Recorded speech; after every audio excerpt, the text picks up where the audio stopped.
We are live. Happy Wednesday, friends.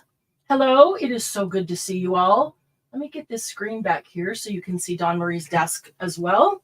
There we go. Hi, everybody. Let me come over here. Oh, there's a couple. Hi, everybody. Whoops. Oh, I forgot my volume. Here. Shoot. Okay. That was my TV. Sorry. I think we both did it at the same time. At the same time? Oh, good. Yeah, because mine came up and I was like, oh, no, I forgot. Exact same time? Yep. Hey, Margie. You can have that kind of gel. That sounds really good, actually. All apple jelly needs is cinnamon. I'm not a fan of the jellies. I like the jams. Yeah, I like seeds. That makes sense. Put cinnamon applesauce, so why not? Now I am a fan of applesauce and cinnamon applesauce. Already turned to food, right? Not even on yet. It's already turned to food. Of course. Hi, Susan. So good to see you tonight. Are you going to be gel plating along with us? Glennis, are you gel plating along with us tonight? Marge, you'll be watching the chat while we're gel plating. Susan doesn't either, but it looks cool. Don't have one. Cool. Okay. Well, you'll want one after tonight. Yeah. Hi, Janine. How are you doing? Janine, are you going to be gel plating along with us? I am just getting some moisturizer on my hands. Will help to get this stuff going. Didn't I say something about Glennis? Oh, I'm so sorry, Glennis. I thought I did right here. Glennis says all apple jelly needs is cinnamon. I said that. And down here, no, I did not forget you. You were the second person I saw. So sorry, Glennis, if you didn't see it. I would never forget Glennis. No. All right, so let's see if by magic here. Uh-oh. What's happening? I shouldn't be picking this paint off. I should be pulling it up. Give me just 1 minute. I think something got unplugged. Uh-oh.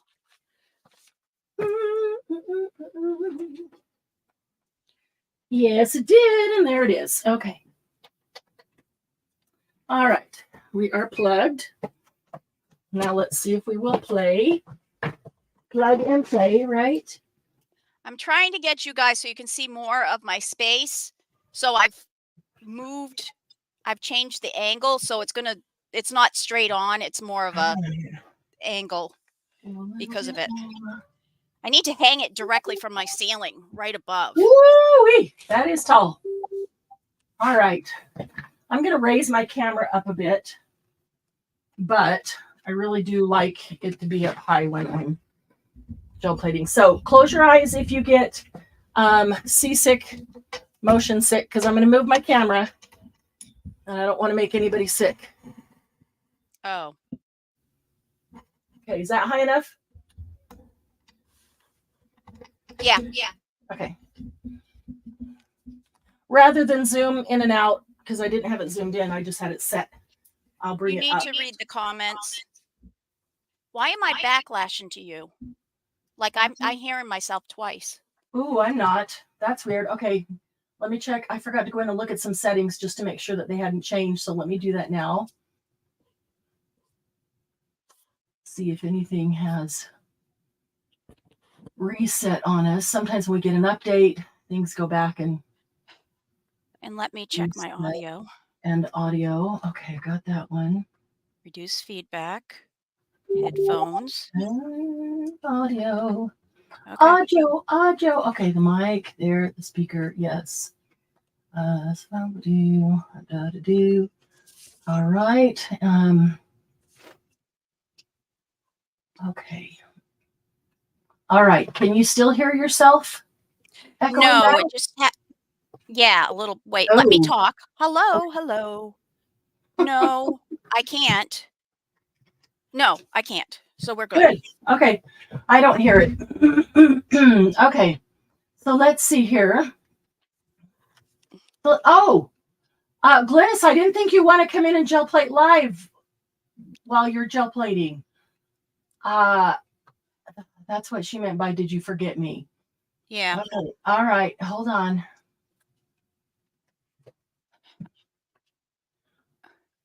Yeah, clear packing tape will remove that stuff, but I'm grungy and I like I like my it. first peel will have all the extra stuff from the retreat. This is from the retreat 2 times ago. Yeah. The first one I went to, so I haven't used it since. Or have I? I can't know. I don't think because I tested something on it there and it's still on here. All right, Which Glennis, was where's StreamYard?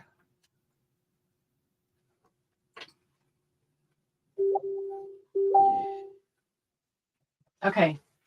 No, Glennis, I didn't ask you about coming into StreamYard because I thought while you're gel plating in your location that wouldn't be comfortable to do. So.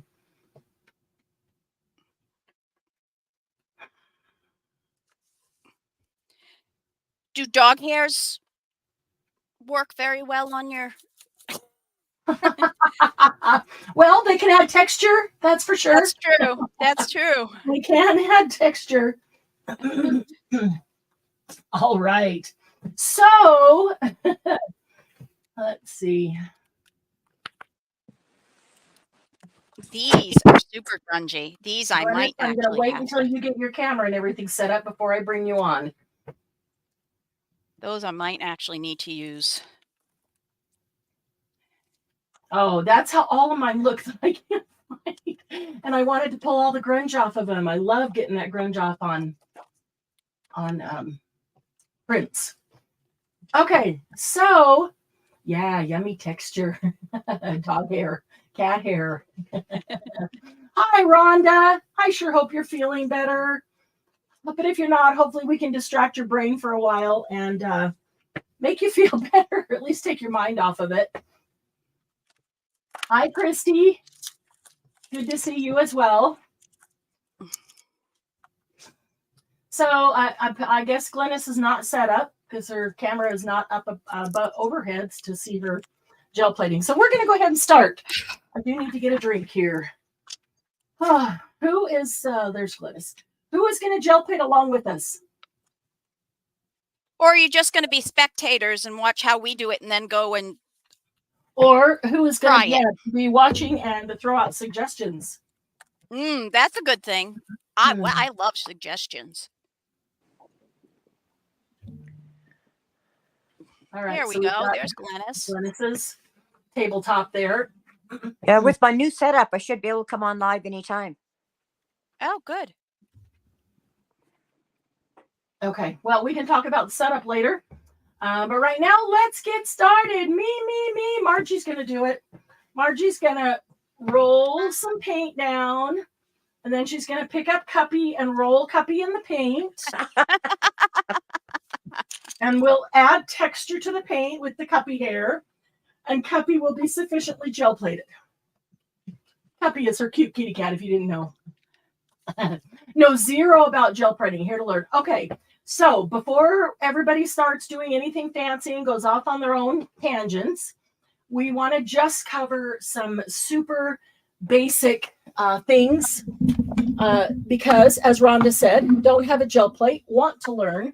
Most of us watched it for quite a while before we decided that's something I really want to try, and it just looks fun. It looks messy, and messy art is fun, right? Mm-hmm. So let me try to get a couple of these things over here. All right, so gel printing is mono printing, which means one print, which means when you put something on the gel plate and you pick it up with whatever your substrate is, you get one print. And rainbow cat. Yeah, gorgeous. Gorgeous, darling, gorgeous. And I keep bumping my camera. You're going to get one print every time you put something down. So I have several gel plates here. Over here, I have, what is it? 12 by 14? Is that the, I can't remember. It's that great big one. It's like 12 inches wide by 14 long. And I like to have it in front of me this way, but there just wasn't room to make sure that it could get it in the camera. So I'm putting it widthwise today. But I've got a 12 by 12 one. Okay, perfectly square. I may use it this way so that my prints come out tall. I don't know. We'll see. And then next to it right here, I have a 9 by 12, 9 by 11. 9 by 11? No, it's 9 by 12. 11 and a half. It's the same size as, it's got to be 9 by I think 12. it's not. It has to be 12 because it will, I believe that a whole piece of 8.5 by 11. Yeah, it's okay. So that's 11. 9 by 11. I It's just not. looked at it. It's 9 by 11. 9 by 11. So you can put your entire 8.5 by 11 piece of paper on it and get a full print without any edges. And then over here, I have a 5 by 7. And then I have 4 minis. And you can't see these without something behind them. You'll be able to see it on here. There's something colored. You can see it on there. So I have a square, a circle, a hexagon, and a triangle. And you can use those flat as they are, putting the paper on them. There's some awesome techniques that you can do with those for card makers. Or you can put things on them and pick them up and use them as stamps or to make marks on larger ones. So lots of things that you can do with gel plates. So I'm going to leave it right in the middle so you can kind of sort of see all of them. And let's talk about just the basic premise of gel plates. This is a gelatin-based substance. There are lots and lots of recipes out there if you'd like to try making your own. My experience is that the ones that we make ourselves do not last as long and maybe aren't quite the same, but there are people that I know that swear by the ones they've made at home and that they work exactly or just as good for them. So I think it's kind of something that you have to try. And I will say that just like adhesives, it bothers me when somebody says, this is my favorite adhesive, and somebody else says, oh, I can't stand that. That's the worst stuff ever. That's just mean, because we don't all have to have the same likes. But here's the thing. Adhesives work differently in different climates. So somebody might have, even in a state next to you, just enough different climate and the things that they work with that adhesive works really well. And it doesn't work really well for you, whether it's humidity, whether it's dry, whether it's dust, whether it's temperature, all the things come into effect. So keep that in mind when you're talking about adhesives. But I believe that the same thing affects the gel plates. So those that are made at home can be affected by where they are made. Now, the ones that you make at home, you can melt down and re-pour them, melt them down, mix them up, re-pour them to get a brand new gel plate. But if you are like me, your gel plate is never 100% clean. There's always grunge on it of some sort. And even when I clean it 100%, it never gets back to looking like this, that is so clear that you can't even see that it's here. And so if I were to melt one down, it's going to have all that stuff in it. Will that affect it? I don't know. I haven't tried it. So if you try it, try it and let Margie. I wasn't speaking about you. Margie's so kind. She'll always just say, that kind of adhesive does not work for me. I only like this kind. Oh, hi, Jen. Good to see you. Yes, even your own adhesives behave differently when you are at retreat than they did at home. Yeah, exactly. The temperature, the humidity, all those things make a difference. And I would never want to make somebody feel bad or feel like they love an inferior adhesive because I said that that's, not good one or whatever it is. So let's just be considerate of others' thoughts on that. So gel plating, I have had this one for quite a while. It is a huge one, and I have used all kinds of substances on it. And you can see that it has yellowed. I've used alcohol ink. I've used all different kinds of paints. It's been a while since I pulled it out. It's been since before retreat which is why I've really been itching to do this. It's been so long I forgot how to do it. But it has aged. It has colored with age. It has yellowed. That does not in any way affect the quality of your prints or the ability of the gel plate to do what it is supposed to do. And that's why I tell you that, because if yours starts to yellow, starts to age because you've used different things on it and color kind of stays there, don't even worry about it. Just don't worry about it. It does not affect your prints at all. And we lost Dawn Marie. She'll come back in as soon as she can. We had a couple technical issues before, so hopefully she'll get right in. Yes, so I will just quickly show you what is in the shop, and then later tonight, after we're getting going, I will give you some special prices. I have Jelly Arts brayers in the shop, and so I think most of the things I'll show you are actually on the website. However, for being here tonight, I will give you a special discount, and you can send it by PayPal or Venmo, and we'll send it right out. So I have the Jelly Arts brayer. I think I have only 5 of those in stock. I have the 5x7, which is an awesome size to start with, especially if you're not sure if you'll love it. This is a really great size to start with. The larger the gel plate, the harder it is to work with. So if you want to try it to see if you're really going to love it, start with a 5x7. It's also the perfect size for card makers. Again, I know it's on the website, but I will give you a special price for tonight. And then the sets of the 4 minis. The 4 minis here, I do have some of those as well. So we will talk about those as we get going. And hopefully DM will be able to get back in here. Technical issues are not fun. Oh, you know what? I also have the 9x11. I do. I think I might have 3 or 4 of those still, the 9x11s. So I happen to love this size because the whole 8.5x11 piece of paper will go on it and not get a border around it. Because if I'm not exactly straight, then my border's crooked, and I don't like to use that as a journal page. So I love being able to print the entire page. So, do you have any of the containers, metal containers for them? I don't recall. I think I might have 1 to 3. I would have to double check.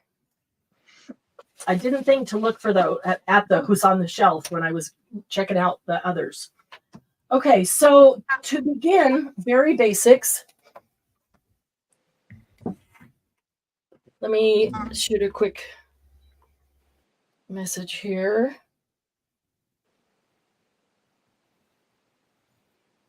Make sure DM's good.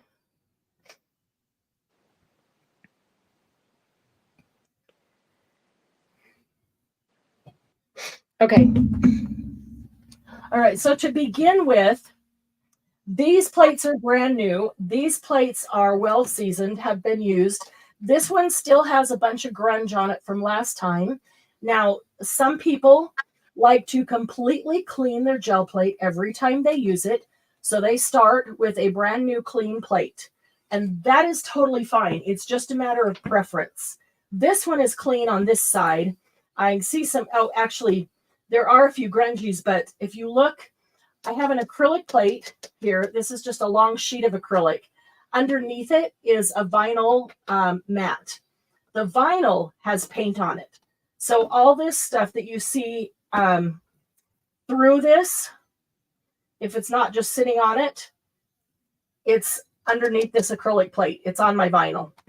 The vinyl tablecloths that we use at retreat, so we don't worry about messing up hotels' tables. That's the vinyl. So that one's pretty clean. This one has quite a bit of grunge. I typically like to leave the grunge. The grunge tends to build up around the outside. Anything that doesn't pull right off, I leave it there and it will build up. Now, this has been sitting here for months. It may take me 5 or 10 pulls to get all of that up because it's been sitting here for months and it's attached and and it's dry. But I will, if there's a lot of it, I will go around the edge and just break it up. By breaking it up, you give it a chance for those little bits and pieces to get attached to your paper and come up. These are just not much to break up there, but there's a little. Okay. Okay. Yeah, DM had to reboot her whole system, so. All right, so you'll see here too, as we're doing this, the difference in putting paint on an old plate that has been used a ton of times and on a brand new one that has never been used. These right here are brand new.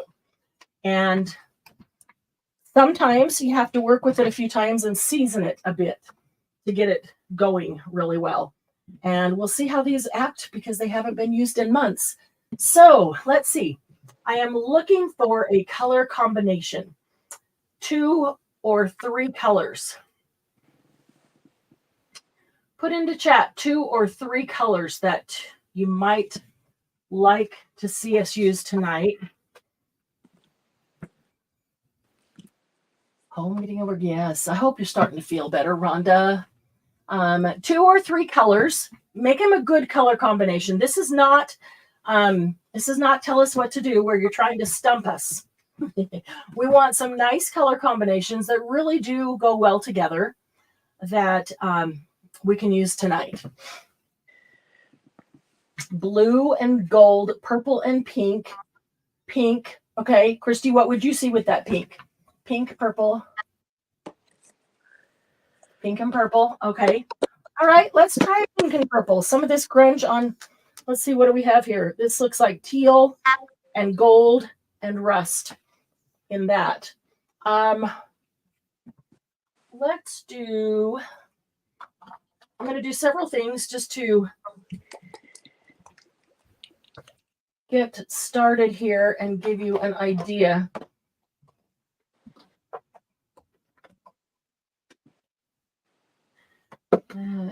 Where's that purple I had? There we go. Okay. I'm going to first go with a powder blush. This is a super, super light pink. And I'm going to do that just to show you the most basic of gel print techniques. This is where it all starts. And often this is the thing that you do first so that you can build upon it. Now, the one thing about gel plating and paint is you don't want too much paint. You can always add more paint. You can take it off too, but it's a little more difficult. Now, I'm going quite light on the paint because my nature is heavy-handed, and I know that. And so my nature is to add way too much paint. So I'm trying to go light. Now, you see that you can still see this grunge through here. A very light coat of paint.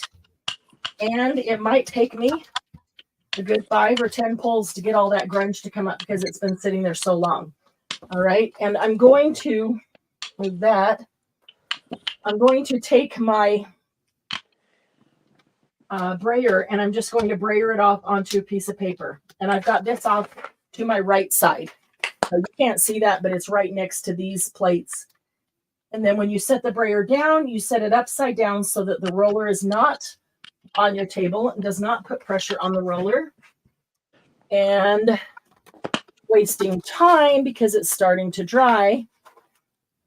So you're going to take a piece of paper. Here's a piece of paper that some coffee got spilled on. Probably wouldn't use it for anything else, so it's perfect for gel plating. I'm going to put that down and rub it on, and my air is really dry, and I have fans on because I'm warm, because I'm having to keep the house warm, and it's not picking up a whole lot because I didn't put very much paint down, and so the paint dried really fast. I should have had my papers ready sitting next to me. Okay, so see what I got? A little bit.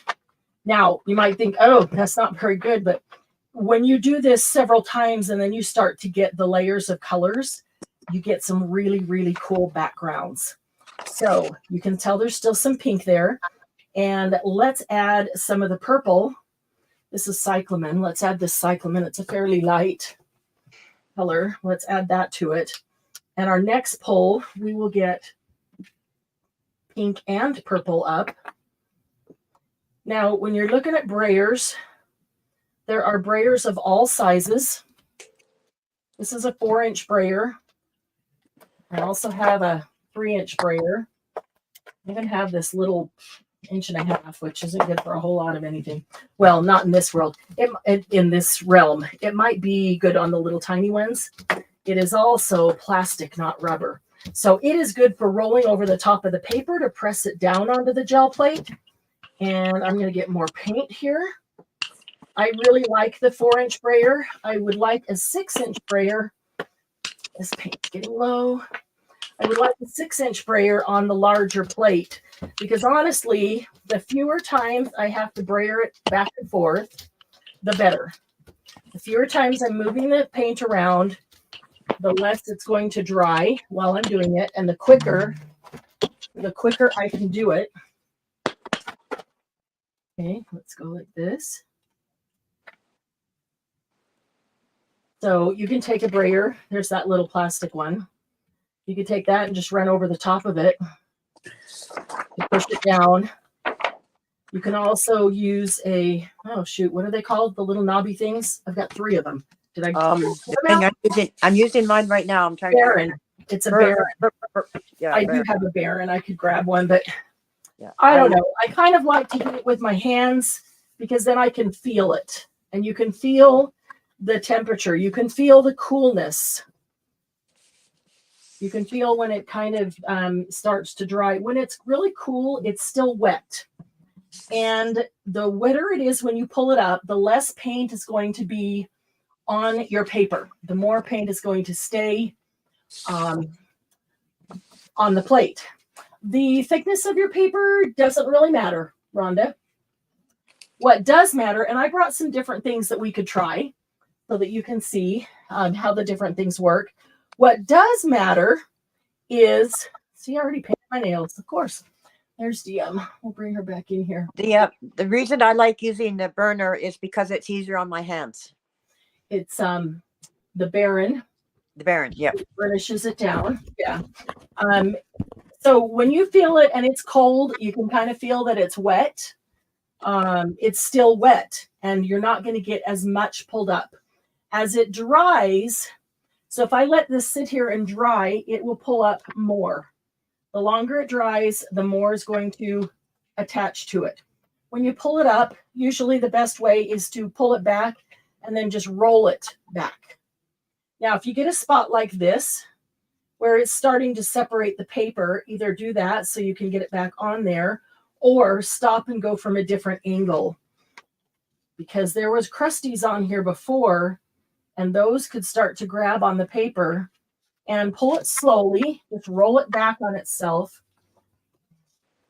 So there's a piece of paper right there that got pulled off, and a little guy over here. So that's starting to look really cool, the purple and the pink together. And this would just be a background, used as a background.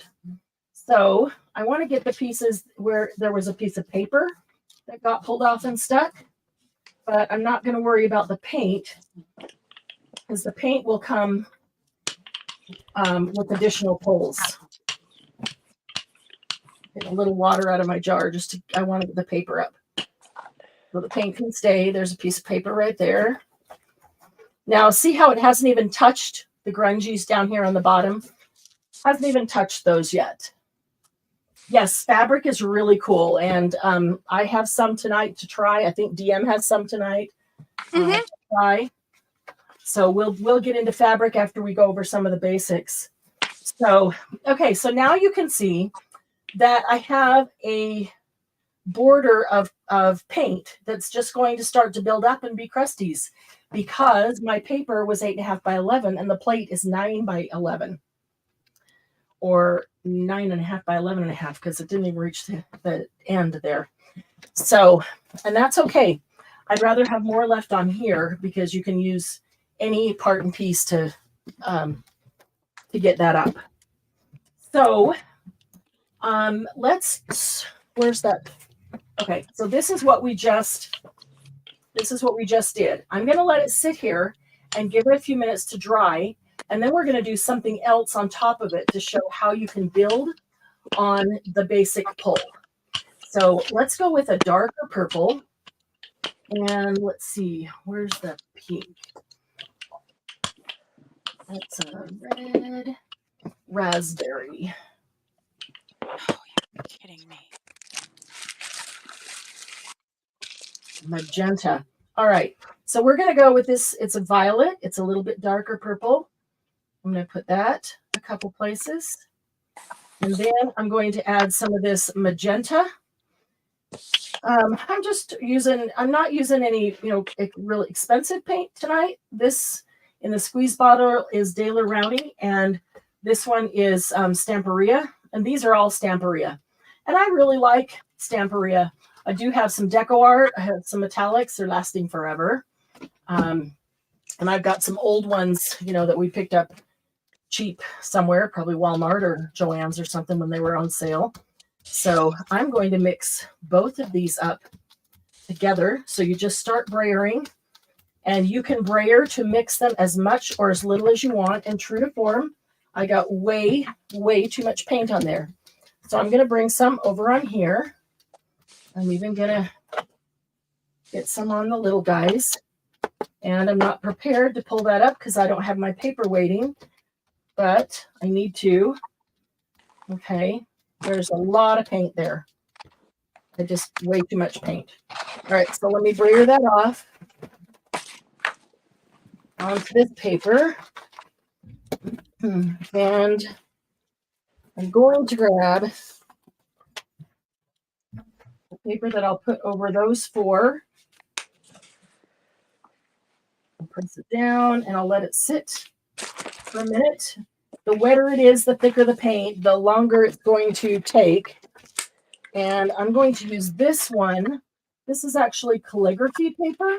I will show you the packaging. I get it from just from Amazon.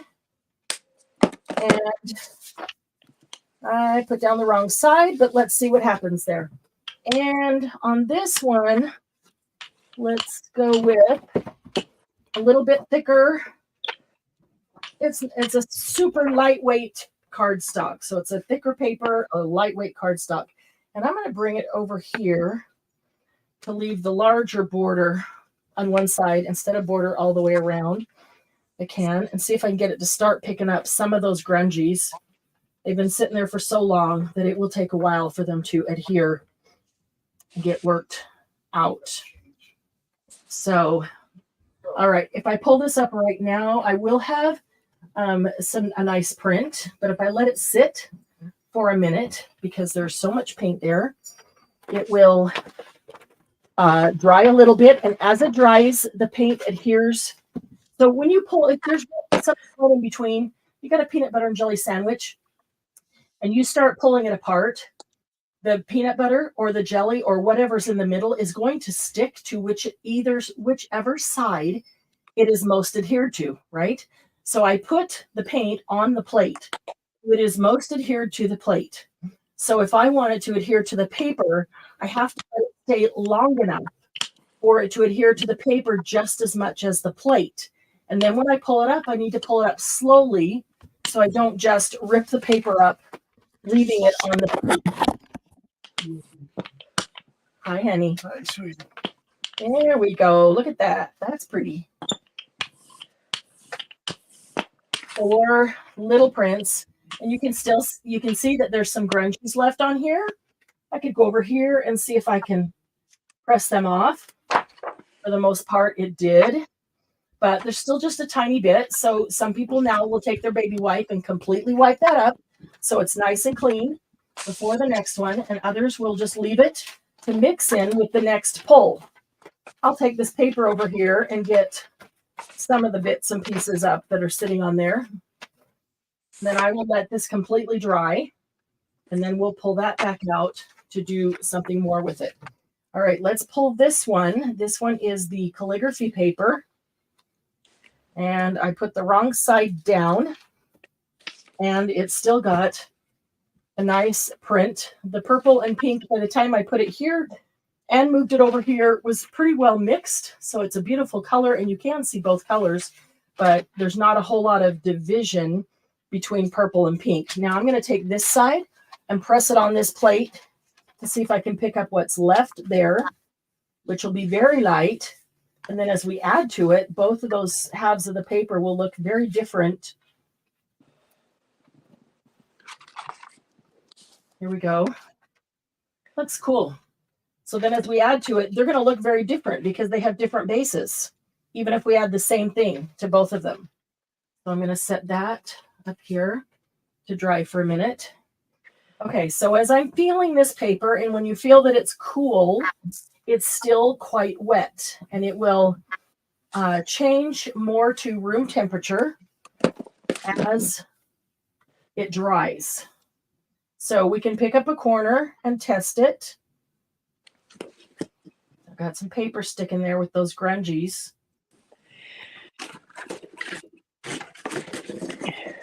Okay.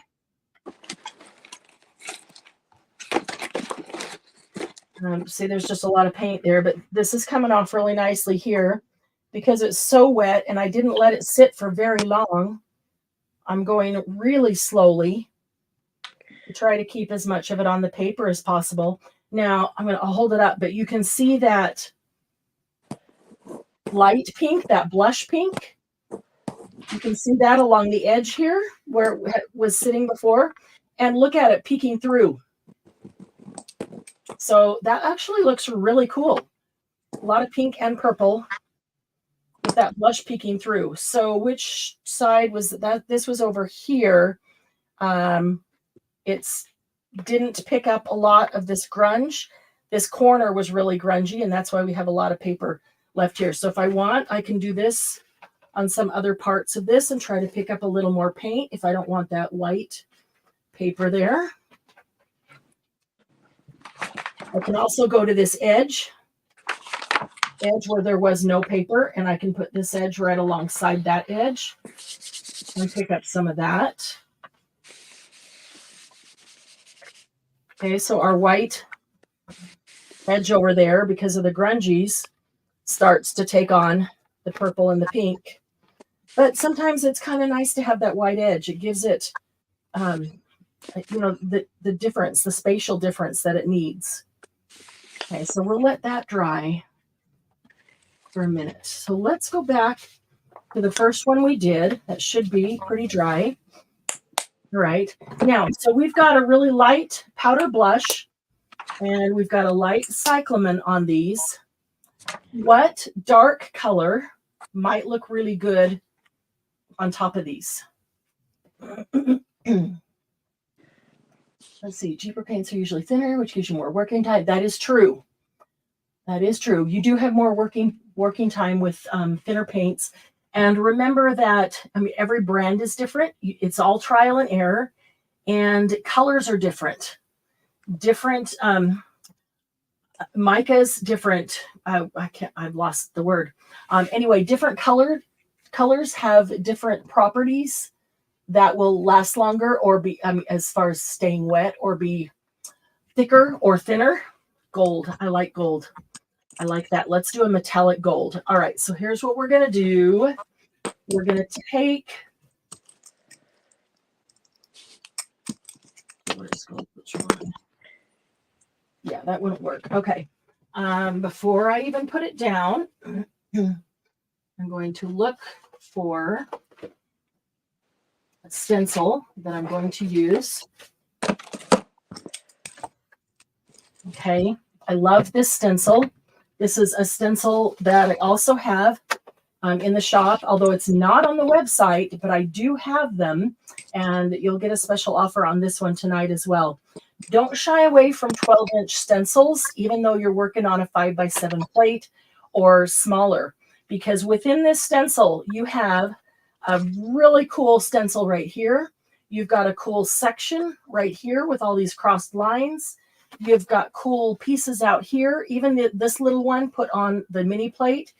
There are just a ton of things you can do with 12x12 stencils. And I'll tell you, my favorite stencils that I use on the gel plates are all 12 by 12. So I'm going to use this stencil. Let's see which side has the least amount of paint. I need to soak my stencils and clean them up a bit. I use them a lot and they get a lot of paint. And once the paint is thick enough, then I'll soak them and clean them. Let's see. All right, I'll go that side. All right, so I'm going to put gold right down on top of this. Okay, hopefully that's not too much. Now, the brayer that I was using, you notice I used the same brayer when I did the pink and the purple. I like to, and you don't have to, but while I'm working, I don't want to have to stop and clean and change and dry, whatever. Once this is dried, then you can do any color over the top of it, and this pink and purple isn't going to come off. But you can see it's still kind of damp there because that pink and purple was fairly thin and still not completely dry. So while I'm working, because I want to just keep going, I keep one brayer for cool colors, one brayer for warm colors, and don't know where my third brayer went that I use for black. Maybe I'll just use this little one for black. Okay. I can use black. So this is my warm tone one, which apparently is stuck with paint. So let me get that paint off so I don't get it all over my hand. And grab hold of this. There we go. See, it's probably time. Probably time. I'm gonna have to clean the brayers. I really don't enjoy cleaning the brayers, so I wait until I absolutely have to. And there's no shame in that. Other people clean them after every time they use them. And there's no shame in that. With whatever you are comfortable with, whatever you like. Okay, so I'm putting gold down, smearing it all over the whole plate. And then we're going to talk just a bit about layering. Still got a lot of grunge down there that we need to pick up. I just got a notification from Spectrum that there are outages off and on. So if you lose me, I'm sorry. If we lose you, we'll just wait with bated breath till you come back in. Yeah. Okay. I'm going to put this over that. Let's see if we can pick that up. Meanwhile, let's take this and I am going to get half. All right, so I'm looking at top to bottom, kind of align them up, and I'm going to do exactly half the stencil on there. Then I'm going to put this paper that we already pulled from the pink and the purple. I'm going to put it back down, and I'm going to line it with this side because I want the half of the stencil on my print. Okay, and then I'm just going to press it down. Now, as I press this stencil is really thin, but really sturdy, which is really nice because I can press it right down. I can feel the grooves, but they're not great big giant grooves going down in it. The thicker it is, the harder this technique is to do. There are other techniques where thick ones are very beneficial. So we'll, if we don't get into all the techniques tonight, we'll get into some on another day. There's so many things to do with the gel plate. It's literally never ending and always experimentation. And you never know exactly what you're going to get because it is different every time. Just a little off the edge. So darn it. All right, so once I think that I've gotten this, I'm going all over the stencil because what I'm doing is pressing down in between all the grooves, and I want to get gold up between the grooves of the stencil and out here. So when I pull this off,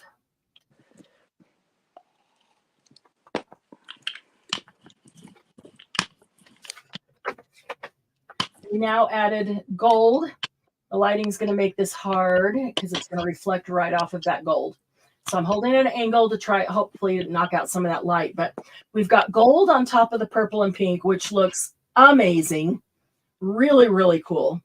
And then We've got gold in between the stencil. So the stencil is actually, a picture of that stencil is actually in the purple and pink.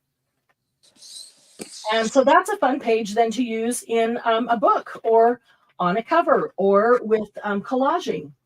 And I can go take this here if I want, and on this one or the next print or whatever it is, I can put it up against the edge and pick up a little bit more of something that's sitting here. Let's see, there should be some gold out here because it didn't go all the way out to the edge. Where it didn't pick up down here is where all this grungy is down here, which still need to work with. Okay, so we can add paint down there if we want it. Okay, so I'm going to set that up here and just let it completely dry. Now, I'm going to pull this up, and we know we put gold on the whole thing. So let me pull this one up too. Look how cool this is. When I pulled the pink, all right, I got to do something about this light. Hang on. Because, all right, close your eyes. Camera's moving. I can reach the light. Because I moved the desk.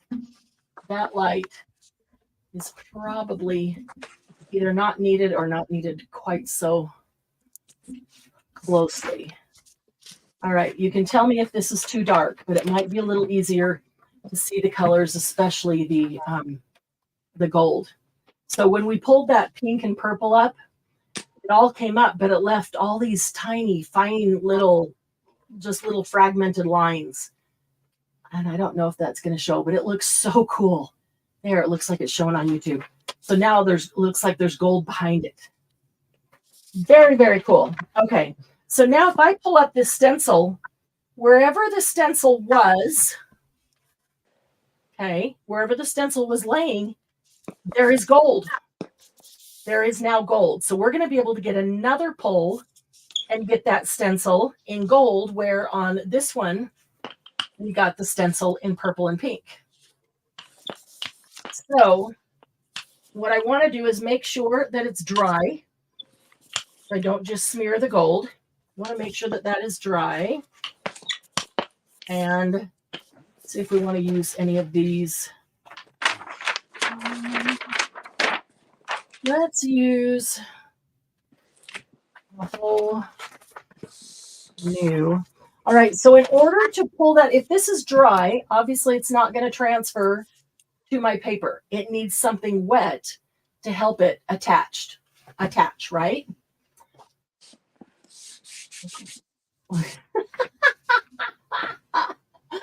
Oh, I love Kit just jumping in and catching a couple lines in chat and then coming back. Turquoise or teal would be really cool with that. You are right, Jen. I'm with you. All right, so I'm going to get my paper ready, and I'm going to get the water out of the way. And what? Oh, let's see. Metallic on metallic? No, I think I'll go. Let's see. Something non-metallic. I have turquoise and I have Indian turquoise. I think I'll use the turquoise. There's another one that would be really pretty with that, the blue navy, but that's not the one I'm thinking. Oriental blue would be really pretty with that too. So I've got turquoise or oriental blue. Let me think here, because we're going to get some hints of pink and purple here and there. Either of them, I think, would look great. Let's go light, because that gold is pretty light. All right, so we'll be using our cool brayer, because we're putting blue down.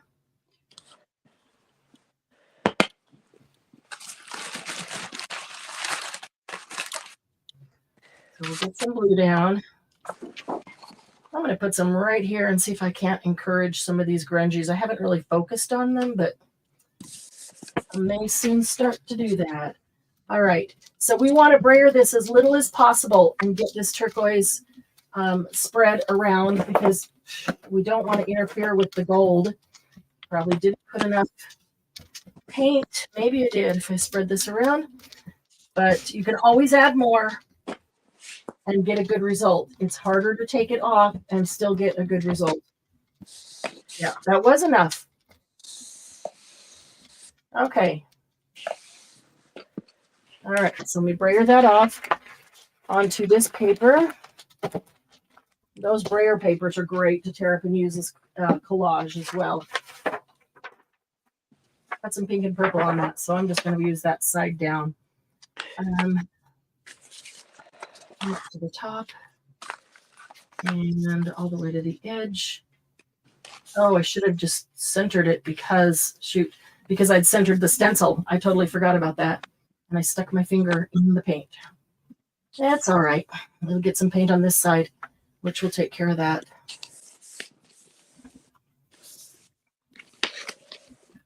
All right, so I'm just going to gently press it down. You don't have to press hard into this. You just gently press it down all over. This corner doesn't stick because that's where the grungies are. And they will start to stick. We'll start to get them up soon. All right. We're going to give that a minute to dry. That, for me, is the hardest part, is waiting for it to dry. Yep. Because the longer you wait for it to dry, the better pull you're going to get. And that is really tough for us impatient people who want it right now. So we're going to give that a minute. And when you pull it up, if it's holding on to the paper, then it's probably still too wet, as you saw before. So let's talk a little bit about stencils. You can use any stencils you want.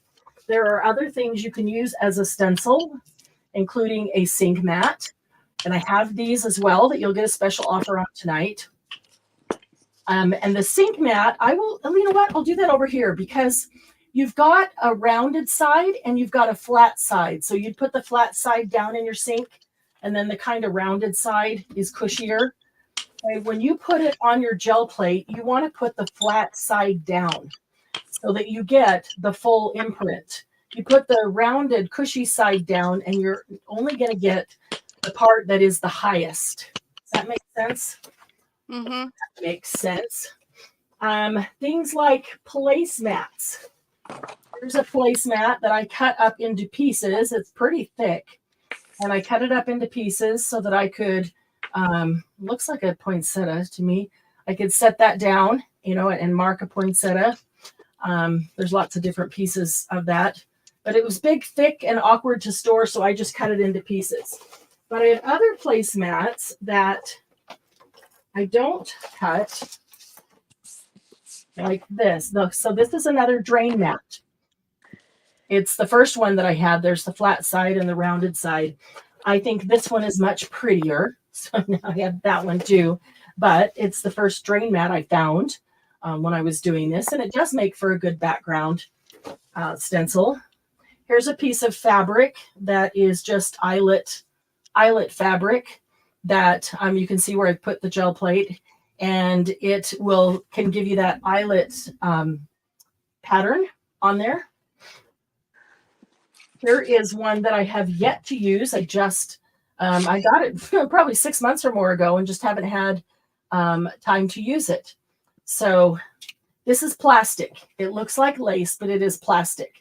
So any of those old plastic lace doilies or tablecloths or placemats, they work great. Here's another placemat. It's a giant maple leaf, and it's just, I don't know, rubber, plastic, silicone. It's not rubber, it's plastic probably. And you can see where I've used different parts and pieces of it, in different colors, because you can get all these different textures and get a leaf or a couple leaves going across, and it looks really cool. So, we lost her again.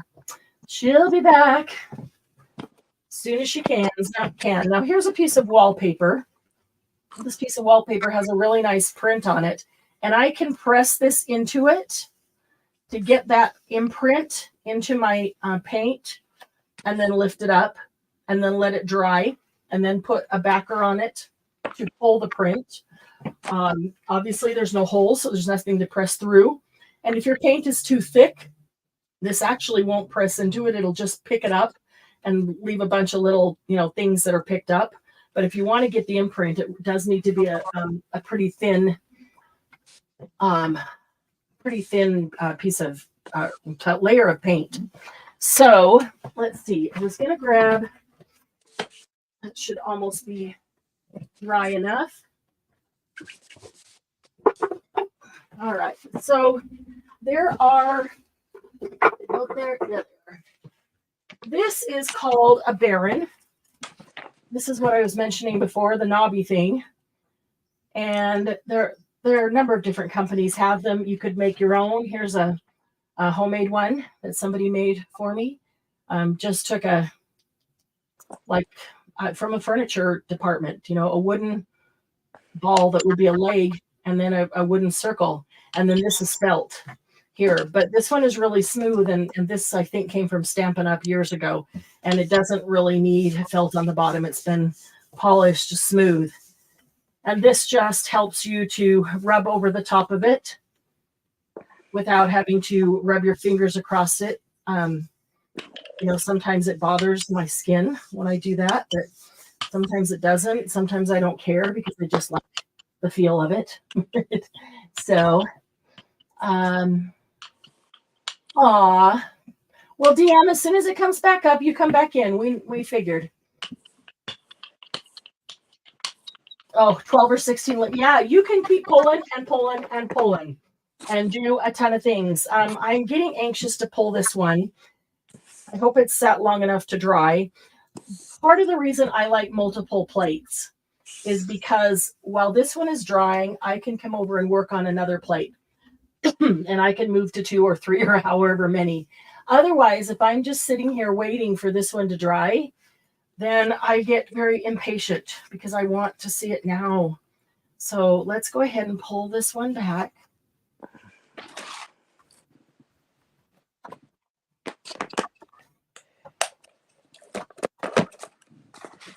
Did a pretty good job of cleaning up the plate.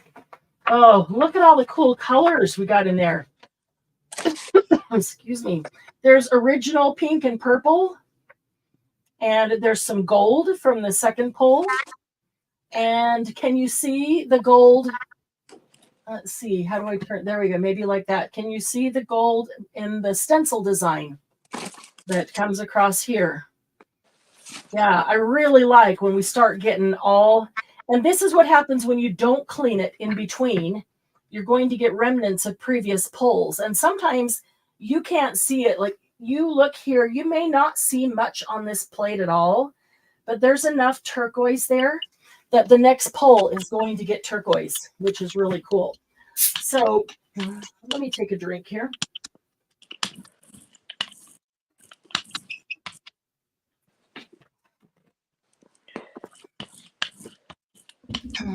Okay. So when you're layering, if you're not cleaning it in between, you want to think about the colors you're putting down. Are they going to be complementary to the colors you've already put down? So when you get something like this, that all of those colors make a really cool piece of art, not a bunch of colors that maybe you don't like together. That's, just something to think about. Let's talk a little bit about mark making, which is different than stencils. The stencils are making a mark on our paper, but we can also do mark making on the plate other than stencils. All right, so mark making tools, probably the most common and first thing most people hear about to use is double wrap. Great for mark making. And you don't need anything special for mark making. You don't need to go buy anything special, although there are some pretty cool tools. But you probably already have some tools you could steal from other parts of your house.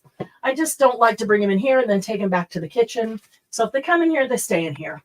So I have this, which is a silicone spreader, like for sauce, barbecue sauce or something spreader. And that makes cool marks. This is the tube from a roll of packing tape. Makes great circles and will last forever. This, which came off the top of something, makes smaller circles. And as you can imagine, any top to any of the things that you have makes great circles. The only thing you need to be aware of is that it's not sharp enough that it will cut, but you're not digging it into it. This is something, and circles are really great to play with, by the way. Circles are a lot of fun.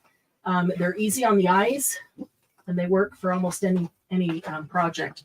Here's another one. This was off of a tube of washi or something else. I don't remember. It might have been washi, whatever. It's still a nice round, and it's got a handle, which is even better. This is something that came from the dollar store, and it's something to hold a, I think it's to go like this and hold your jar of fingernail polish in there while you're painting. I would never use it like that, but it makes great marks. And this was the cap that came off the end of some medication.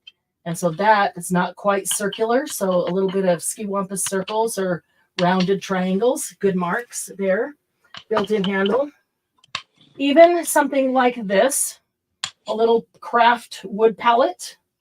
I'm not going to use it for anything else, I don't think. So I can use that to make some marks.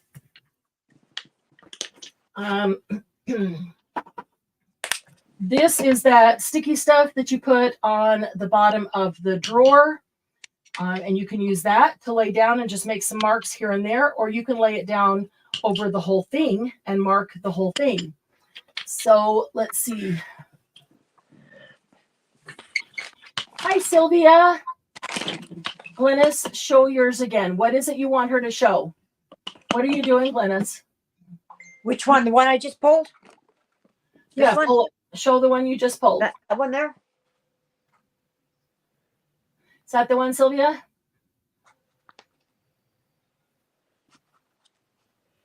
Jen thought I said spitting.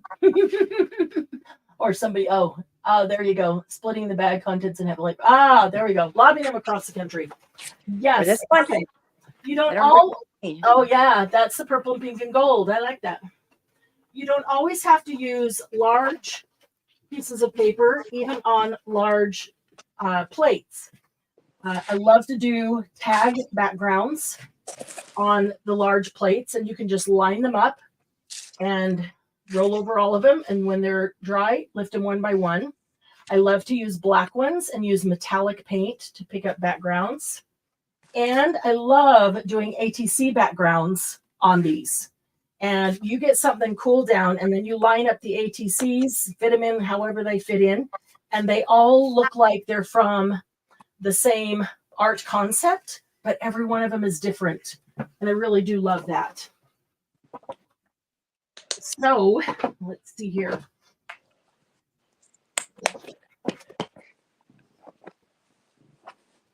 You can use any kind of stencils. I pulled out a few of my favorite stencils for the gel plate. I didn't get to the rose one, which everybody always loves. This is a fun one. Put on ATCs. Anything with circles or bubbles is great. But my 12-inch ones are my favorite, and that the rose one is, love this one. It's coated in paste. You can see it's full of paste and paint. I use it a lot on the gel plate. This one as well. Whether you do the whole paper or just do, it's easier to see even with the paint on it, just do a section on a smaller plate, or even just the center or one of these. It's just got so many cool components. This stencil is sunflowers, which is fun. And I like this one a lot. I don't know what they are. Kind of clamshell-like things. I don't know. I'm not sure what they are. But some of the coolest prints I get that people ask me how I did them are from this one and from the rose one, which I did not pull out. Okay, so let's just try a few random things. We'll do some mark making. We'll do some pulling. It's been a while, but there's a few techniques that I used to do that I really love. And so maybe I'll just try some of those. Glynis, can you see chat? Yes, I can. Can you help me keep up on chat? I guess I can. Thank you. Jen, Yes. you can also Corrugated. mark with plastic bags and fruit bags. Yes. Yes. Anything at all that you can, like the fruit bags, the avocado bags, the onion bags, they have those holes in them. Those are perfect.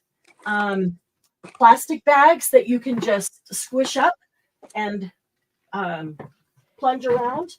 I love pulling gel plates or gel prints on paper packaging, just the brown paper. You can also use brown paper bags for that. And where did I set? Oh, I was going to grab some black too, but I didn't. That's okay. And we'll do some fabric so that you can see how it looks on fabric as well. Margie, I won't tell her that you're not talking about gel printing. ATC stands for air traffic control. So she started watching airplane videos. Yeah, they're quite humorous at times. That's okay. You can talk about whatever you want to talk about. And if everybody that's here already knows all this stuff about gel plates, then I don't need to keep talking about them. Where's my corrugate? I'm going to leave that. Let's just do some other things. I do have some strips of corrugate that I love to lay across the page. Also, pearls, anything, beads. You can take these and lay them down and make a nice print. Anything that makes marks. And sometimes it doesn't make a mark like you think it should or would or expected, but what you get may end up even cooler than what you thought you wanted. All right, so I'm going to, okay, so let me just say this about layering. When you are layering things on the gel plate, one time on a live, I can't tell you how long ago it was, but it's been a few years. But on a live, I painted a scene, small scene, on a gel plate, and then put the paint over it and pulled it onto the paper. Now, when you look at it on the paper and you see the house with the little people in front of it and the dog running around and there's grass and there's trees and stuff, what is in the front has to go down first. So if you want the dog running around, you need to draw the dog first. And then if you want the grass, and then you want the kids that are on the grass, and you want the tree somewhere back in the grass, and then the people in front of the house, and then the house behind the people, you have to layer them on in that order. Because when you pull your print, whatever is on last is first to attach to your paper, right? So when you pull this up, last is first. So the last is on the bottom, and then the layers from there. So whatever was on the plate itself, your very bottom layer is going to be on top on your paper. So just keep that in mind as you are plating. So I'm going to try to remember a certain technique that I used to use that I really, really loved. This is a metallic green, but it really is a metallic teal. Where's my metallic blue? I left that in the... All three of my gel plates. Now I'm waiting for them to dry. Yeah, that happens. Let's see. Probably got enough that I can put some on here and brayer some off too. Okay.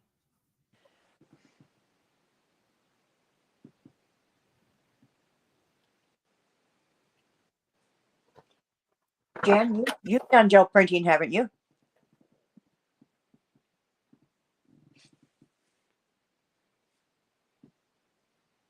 She has one, whether she's had a chance to do it or not. Oh, okay.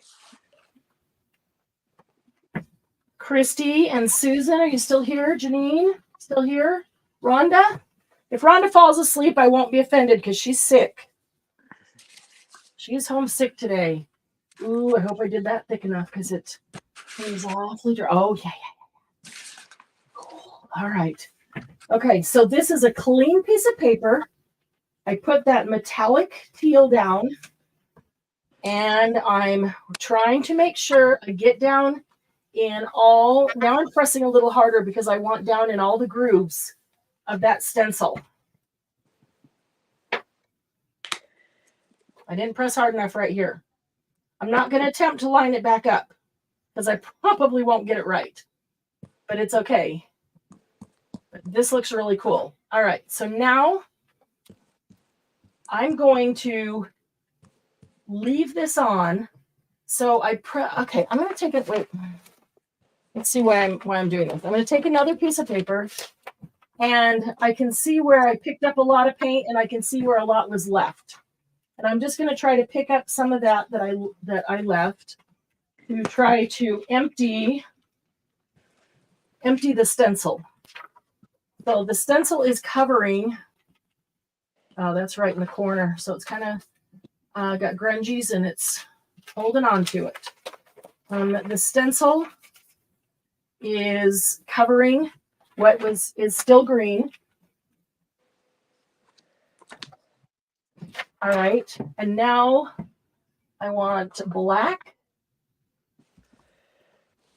I'm going to put a little bit of black.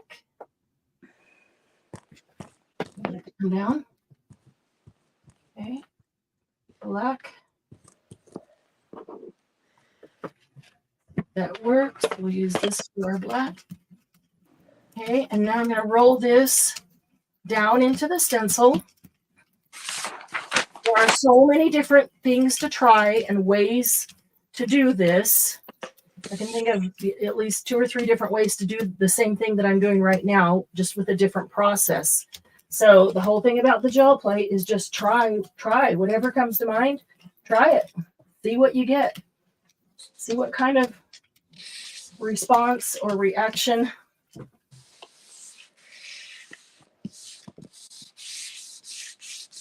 See, we got to get enough black to get down in each of those stencil grooves.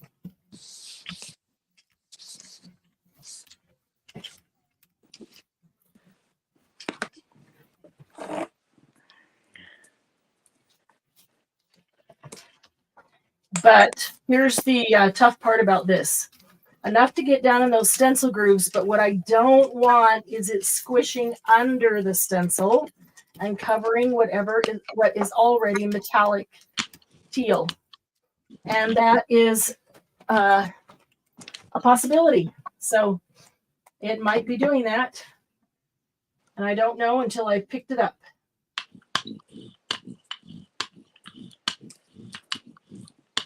Okay. Now I've got quite a bit of black paint on this one. So I should have prepared this ahead of time. But I'm going to bring it over to, hopefully before it dries, to the larger plate and turn it over and try to get some of this black paint at least. This is where this one might come in handy. Get some of the black paint off of the back of this, because all the black paint that went through is over here, but what's on the stencil itself is still on the stencil. So I'm going to try to get some of that off. This is usually a pretty spotty print, which ends up looking really cool.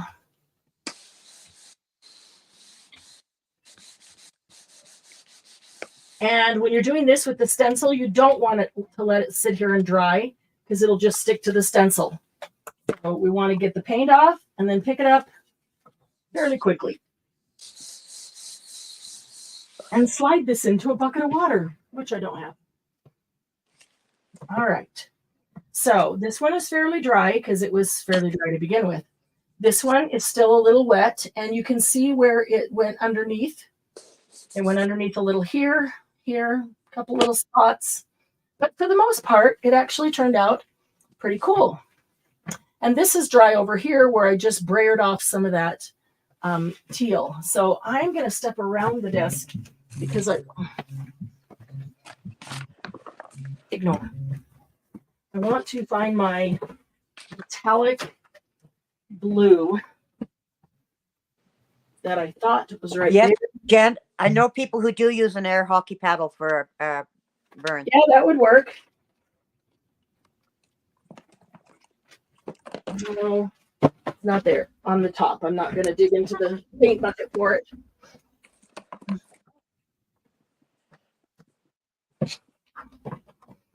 Okay, so this one is pretty dry. So I'm going to go ahead and lay something down to pull this up. Now, if I pull this up with something clear, it's just going to be black on my paper. Like this one is metallic teal. So what I want is to think about what do I want behind that. I wanted my metallic blue, and that isn't there. So let's go for metallic red. Glued shut with paint. Ooh, what is all that? What is a bunch of paint sitting in the lid. Wow. Now it's sitting under my fingernail. Always fun in the paint. I don't mind getting my fingers in the paint. Overall, it's not really that messy.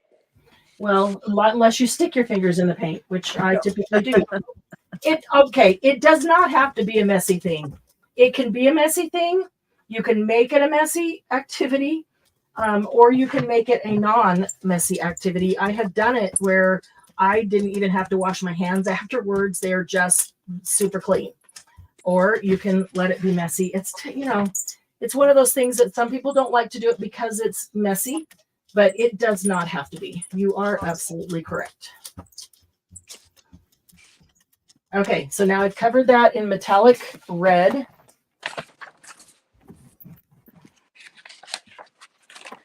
And, oh, you know what? I'm going to try this braille paper. So I have, in the braille paper, I have some that is the end or the beginning of chapters or the book, and those pages are blank. So I'm actually going to, because it's a little bit bigger, it's 10 by 10. I'm going to try a braille page on here to see if I can get more of this than just an 8.5 by 11 piece of paper. I also have some 11 by 17 sitting here.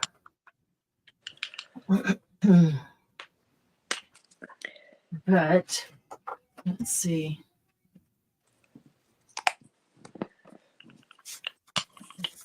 I'm going to need to give that a minute to dry, and we'll take a look at the other one to see. The barons don't go into the corners unless you go over the edge and then you get onto paint. So I don't typically do that, but I'll end up with my fingers in the corners. When I do it with my fingers, I end up running it along the edge to make sure it's down there, and then I get paint off the edge on it. That's where I usually end up with paint all over me, is from the edge of the plate. Okay, so this one is pretty dry. Little spot right there. Put those little black dots there. Tiny there, tiny there. Not much. That is still wet.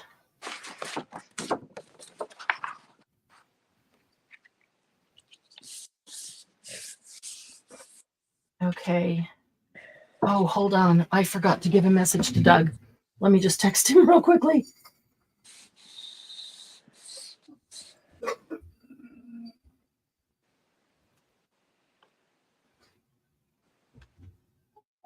Yeah, you can use coffee dyed paper as a base. You can use pattern paper as a base. Yep. I like the book print, like not the end page that Marianne's using, but an actual book page. Mm-hmm. Book page. That's fun. If you have book pages that are too white, they're not old enough, and so it's newer, thicker paper. Those sometimes are really nice on here. The other thing, she said you could use regular pattern paper. If you have scrapbook paper that is single-sided and you'd like to use it as a page in your in a journal, and you would like the other side to have something of similar color tones, you can use that. Gel plate the other side of it. Okay, so we've got the black on here and the teal underneath. So we're going to add, should be fairly dry. We're going to add a little more teal. On this one that I just pulled, I've used bubble wrap, I've used a clear stencil, and I've used black and pink and gold. And all of it has come through on this last pull. It's taken me a lot of pulls, but I'm finally happy with this one. Did you just keep pulling over the top of it until you got what you liked? Well, I kept layering another paint, letting it dry, layer another paint. Right, over the top of the same piece of paper? Or did you use separate paper? I did some pulls in between to see if I was getting close. Uh-huh. But right now, this final pink black one, I really am happy with it. Okay, cool. All right, so let's put this one.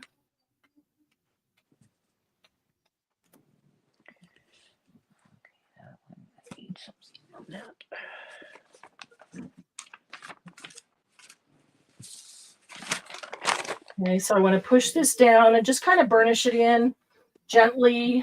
And then it can, I just want to make sure that it's touching everywhere on the paint so that it can sit there and dry and the paint is attaching to it, not just sitting above it.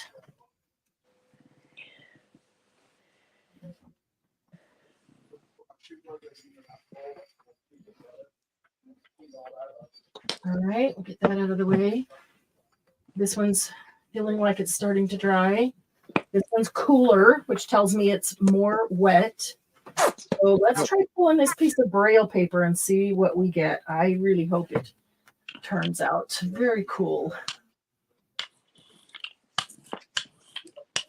There we go. There we go. Kind of cool. So the black on this was only black that was left on top of the stencil. Remember, I turned the stencil over, rubbed it to get the black off of it. And that's all it was black that was on top of the stencil. So that's pretty fun. I like that. Now, can you see on this plate, can you see that design? I don't know if that will actually show up. Can you see the design on the plate from that stencil? I have a feeling you can't see it that far away, but okay.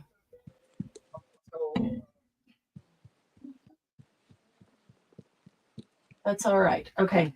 So if I put something over this, just one thin layer and pull it up, we're going to get that stencil again. This is like a ghost print. And sometimes you can't even see it. And then you pull the next print and you get that ghost print. The first time that really happened to me, I had put down a picture of a cowboy on a horse in the desert and pulled it up and you couldn't see anything at all. And I put a layer down, pulled it up, and I had a perfect image of him. And it was so cool. It was absolutely stunning. It was incredible. And we went, wow, you can do ghost prints. And you can get prints off of inked pages, magazines, and books and things. So I will pick that up so that you can see that. And we will probably have it on this one too. And they're going to look different. Just texted you. I told you yesterday, but yeah, I know. You were on drugs, and so I had a feeling you wouldn't remember. No, I remember. Okay. All right. That's cool. That looks like wallpaper. So that is a metallic teal with the black stencil pattern.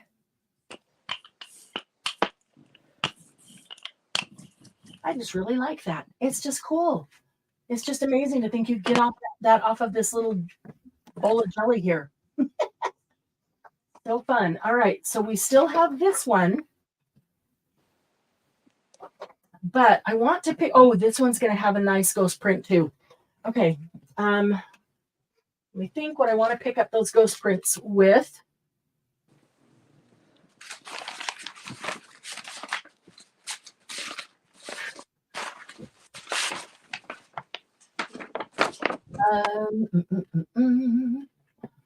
Okay, I think a light color. Well, we're working with some purples. Let's go ahead with a purple on this. The purple would be pretty with with either one of them. Let's try it over here first. How are we doing? I'm live. Huh? I'm live. Hi, Tom. I'm Memorex. Live. That's funny. He's quick, that one. Oh yeah. Oh, it can be a lot of trouble. Yeah. Been a long time since I thought about Memorex. Okay. I'm going to try picking this up with a little too much paint there, but picking it up with some tags. And set them over here. There we go. Which way is it facing? This way. Okay. So I know the pattern is going this direction. On that one, it's going that direction. If I want the pattern to go a certain direction, then I need to lay them down in that way. Okay, this will be a half of one, 3/4 of one. Okay. And I'm going to throw in a few ATCs up here. I hope those aren't too slick.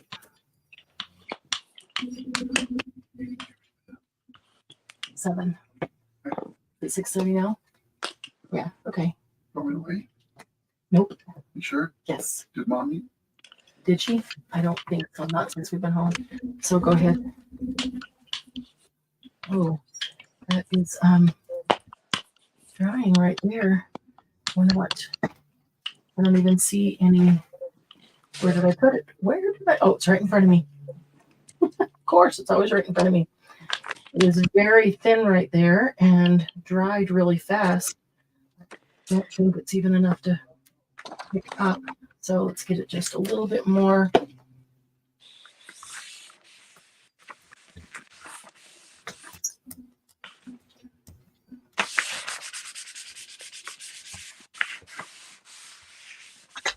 Okay, we'll put down a couple more ATCs. Or only one. All right. A great way to start bases, to get bases with even just color.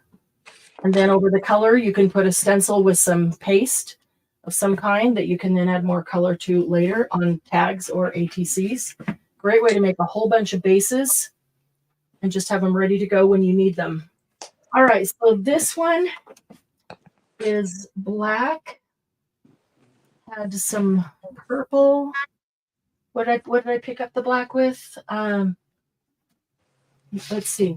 Where did it go? That was this one. Okay. So I picked up the black with the metallic red, which really looks pink to me. Does that not look pink to you guys? Metallic pink. It says metallic red, but I think it's metallic pink. Okay. So if I go with something fairly light. Well, let's go back to this blush. Let's just go back to this blush and try it.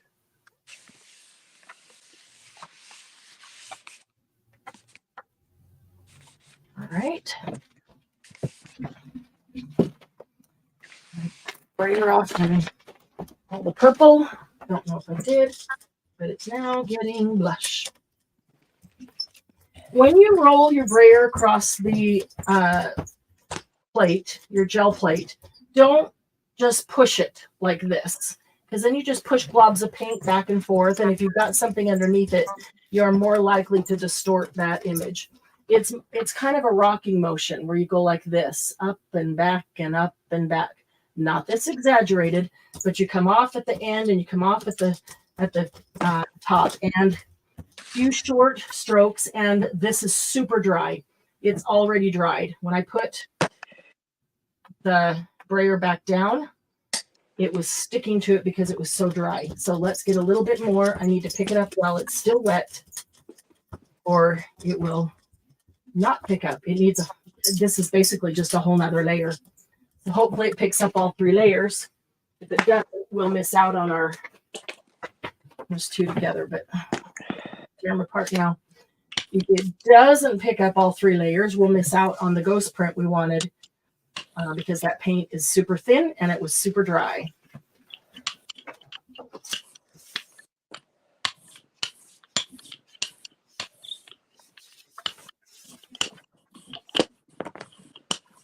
So this is actually a folio out of the signature, which is still together, but I didn't want to take time to tear it apart because every second counts when that paint is drying.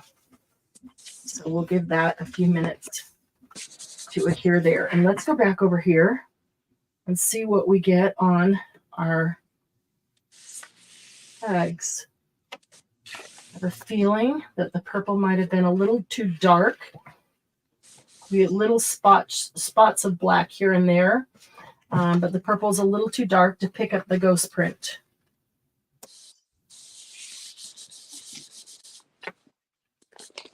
But that's a cool background to start with as a base. Great color. I've never tried just spritzing it with water, so Jen, I don't know how that would work. You can. I do keep a water bottle spritzer right here by me.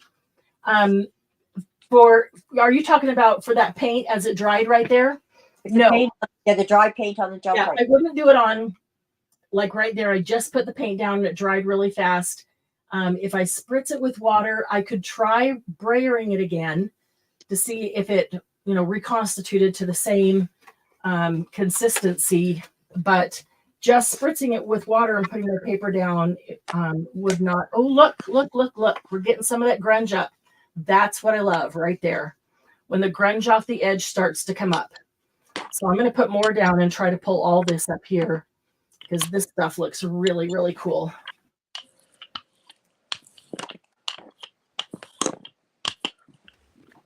Okay, some good bases to start ATCs with for next retreat. Okay, that's the one that I had to put more down.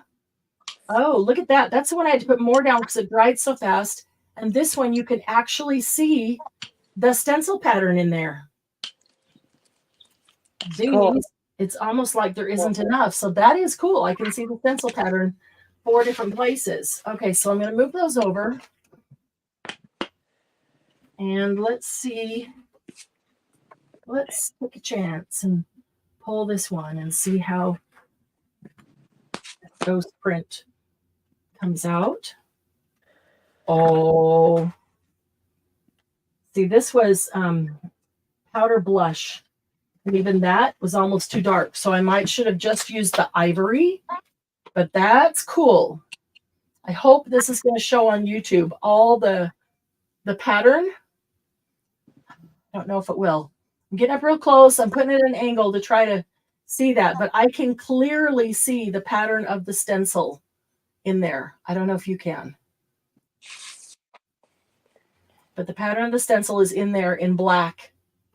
And it's still on the plate. So I'm going to try a thin layer of, I'm going to tear this one apart. Anyway. I'm going to try a thin layer of just a cream color. Let's see what I've got right here. Old sand, old ivory. I'm going to try a thin layer of old ivory. Now, if I put something down and pull this up, I will get these windows, which are kind of cool. You can then cut them out as ATCs or tags or use it as a page and use them as frames. All right, so let's try some old ivory. Let's see if this will pick up.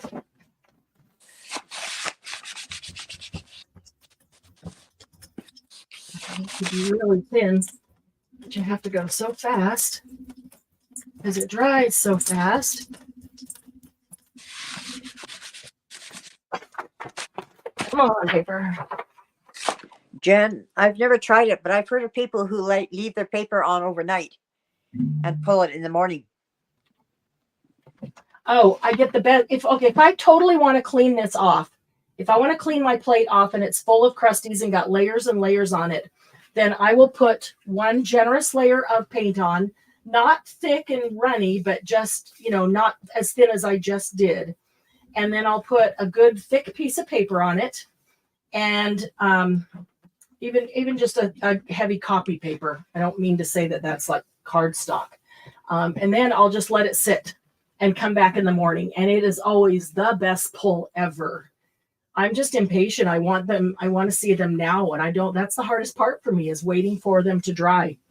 But if you let it sit overnight, come back tomorrow, it'll pick up every one of these crusties. And it looks so, I love the grungies on my pull. Really looks cool. I don't clean my plates. I want to see those. But then I do mostly grungy journals. These ones I'm pulling tonight are for a grungy journal.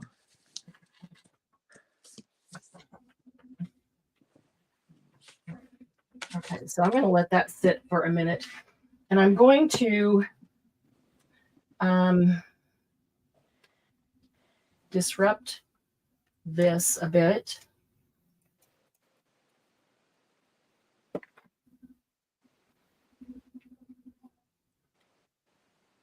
I'm going to disrupt the frames.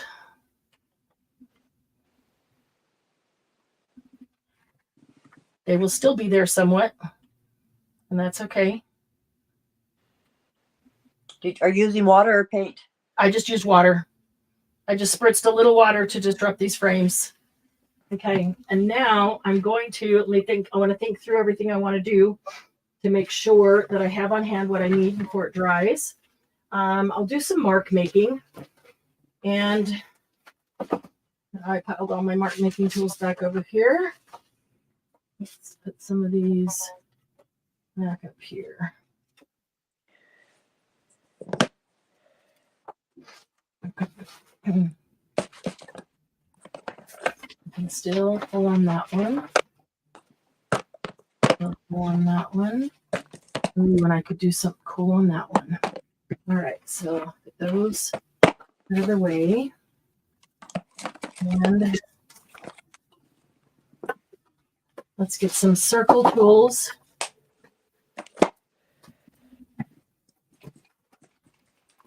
Okay, where are the lids that I just put here?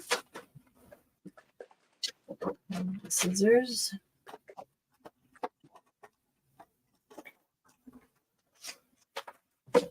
And underneath the lid. There we go. Okay, there's one. And another thing that is really fun to use is wallpaper that is embossed or debossed. This one makes a really, really beautiful mark. It's beautiful on this 5x7. Makes a great background for a card. And it's just a square cut out of a piece of wallpaper. In fact, everybody that was at retreat last April got some of that. Carrie Clapp brought that and shared it with us, which was really nice. Okay, so if I take, and I can also use brushes to kind of paint on there. I can, let's do some colors. Let's choose some colors. I would like to do a red. Well, that's not really going to work because I've got teal and purple on this one. So either I pull all this, which is going to take a couple pulls and get it all completely off, or I stick to these cool colors. I think I will do that. I'm going to try this Oriental blue. I'm going to put a little bit of that. And with that, some of this gold metallic. And let's see. Let's go ahead and brayer these. You know, sometimes depending on your climate, your plate will get drier than other people's plates do. And I'm in a pretty dry climate. I'm in a desert climate.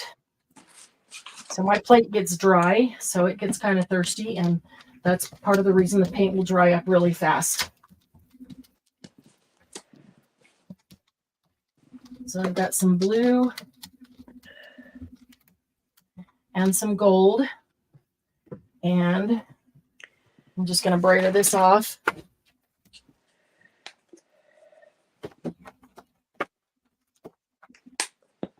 Want it too mixed. It's probably mixed even a little more than I wanted, but it's okay.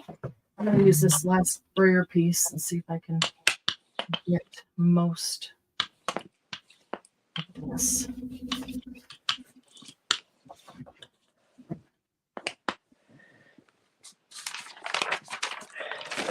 Margie, I don't even clean my plate when I eat dinner.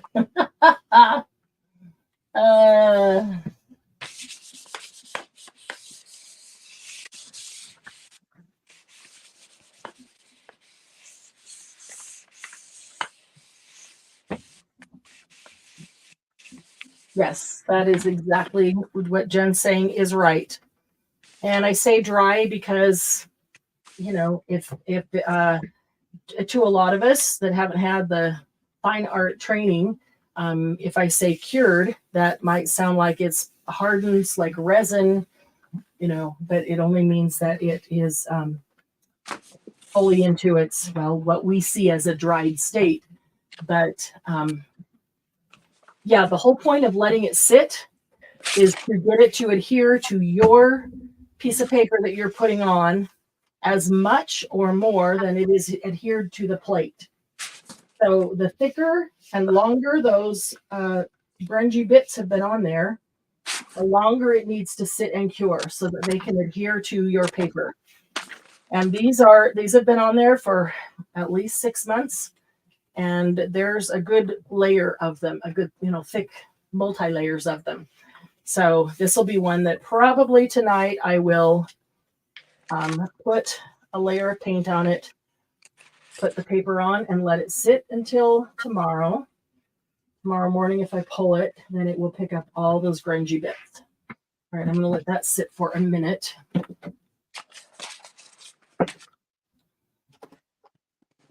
I was going to do some marks in that and then totally forgot. I was reading chat. But we're going to pull this ivory.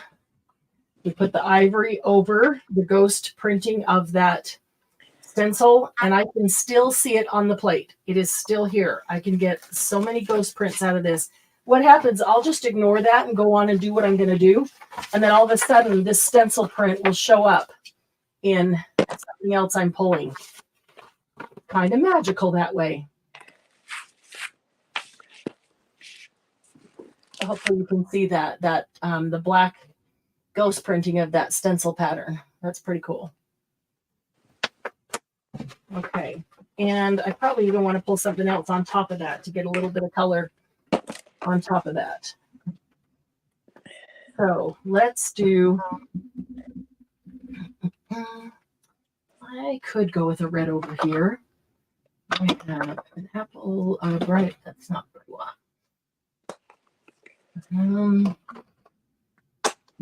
Brick red. Not exactly the tone I'm looking for. Ones. Burgundy.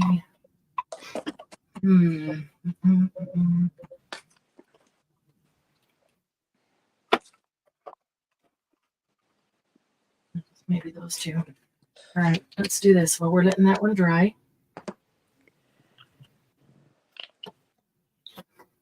This burgundy seems, it is just, oh, there we go. I'd say it seems a little dry coming out, but might not be. So I'm using a burgundy and a brick red, and that is very generous with the paint, probably more than I need. But we'll see what we get here.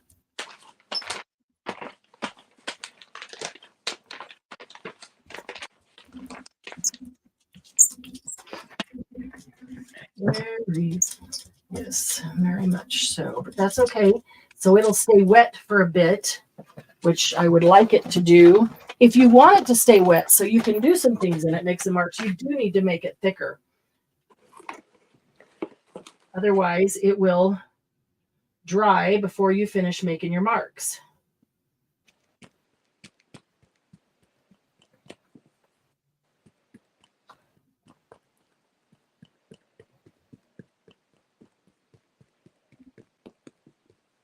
Okay, get a smaller one.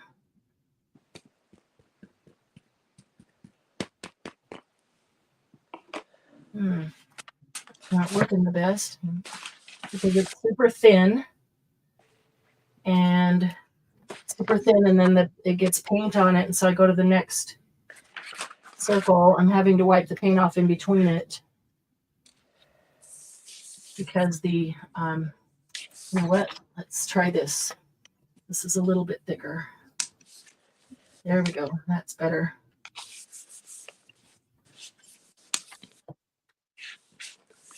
It's already drying down here. Just getting a variety of circles. That's all. Nothing earth-shattering. Just some circle patterns.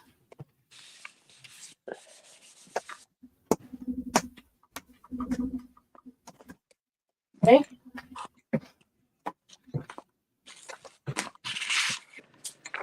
And let's take, I feel like I should get out a really long piece of paper. There's some 12 by 12 cardstock. Pick all that up.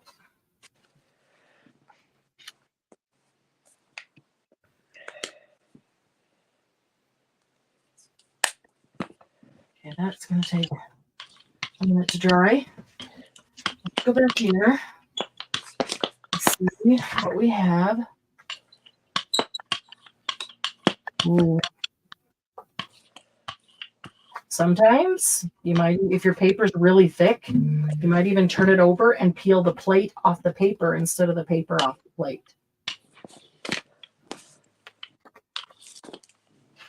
All right, paper stuck right here on the bench. Right there.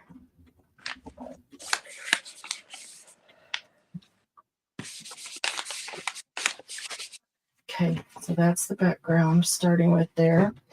All right, and so I want to use a little black.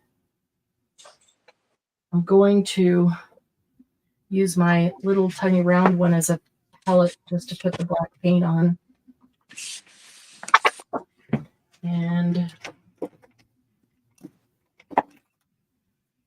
Jen and Sylvia, I am reading the comments.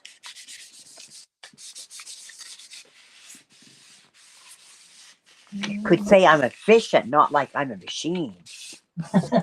are you reading them? You can say out loud anything that. They're calling me efficient. They're calling me like a machine.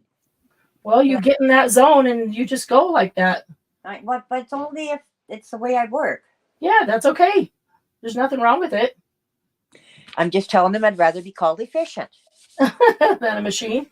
Yeah. Well, hey, if I could be as productive as a machine, that's pretty darn efficient. So.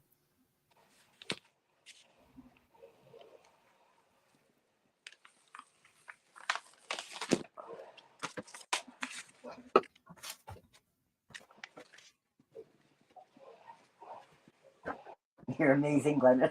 Thanks, Ben. Yeah, see this one that I just pulled with the black and gold. That's for my grunge stuff. That's just perfect. I really like how the gold shows through and the blotchy black. Glennis, you're very efficient. Reggie says it's funny. Whatever they're calling you, they're giving you compliments. So just know that.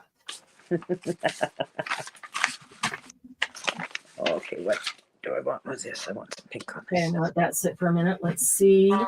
This is pretty thick over here, so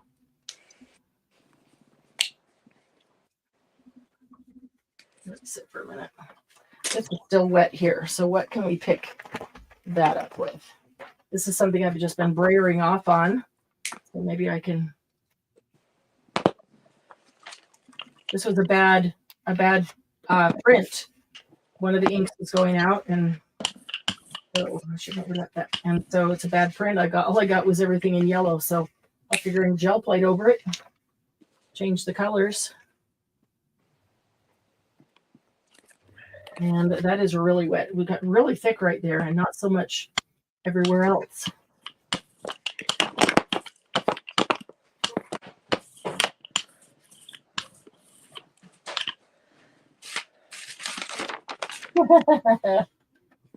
We don't, yeah, and Sylvia says, and don't you forget it.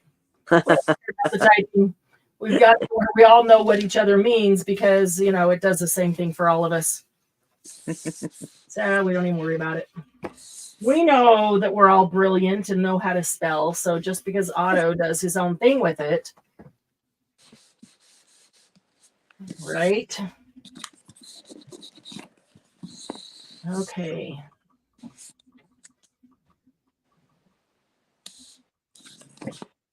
Now, if I want to not wait, I can pull this up knowing that I probably won't get it all, which might make for a cool print too, and for a cool next one. Okay, so there. Now look at all that metallic, which it says metallic red, but it looks more pink to me. It does even on here. All that metallic it picked up there, and it picked up some of that ivory here and some of the blush pink. So as you look at it closely, you can see all those layers. There's a lot of ivory up here too, and there's the blush pink. So you can see all the layers in it. And that's why the ivory is on top, because that was the first one I put down, apparently. That's kind of cool. So yeah, all right. So now we've got some ghost prints of circles. We've still got some ghost prints of that, some ghost marks of that stencil in there. All right, so let's move this over here for a minute. Let's pull this one. There's so many things. DM says your internet won't be back till 3 a.m. Oh, so sorry. We're about to finish here anyway because it's 7 o'clock. So yeah, so sorry, Dan. All right, so you can just make marks straight on the gel plate and then pick them up as another layer on something that you've already layered. So on this one, we can see metallic teal, we can see pink, we can see purple, we can see gold, we can see blue, we can see, what was, oh, look, it picked up the whole corner of grungy. Love this. That's Picked up grungy all the way down here and this corner. I love that. And along here. So, you know, however many layers and different colors there were in that grunge, it picked it all up. Those are wonderful. RG, I remember the Groucho Marx show. Oh, yeah. I didn't watch it live, mind you, but I've seen it. That's been a while. That's been a while. So I've still got this black Hope you can show any of DM stuff. If DM, oh, did she send it? She didn't say she did. DM, if you take pictures quickly and put them in admin, I can show what you've done. I assume she's probably still gel plating in the dark. She might not be able to because she is upstairs, and once it gets dark, she can't see unless she has lights on. And if power went out, then she has no lights. Okay, so these are almost just feather-like marks. Nothing particular, just feather-like marks. To use some of this black paint that happens to be, sitting here. And then I'll let it dry and then have to put a layer of something over it for it all to adhere to and pick up. I'm going to put some of this black over this grungy and see how much of that I can get up with.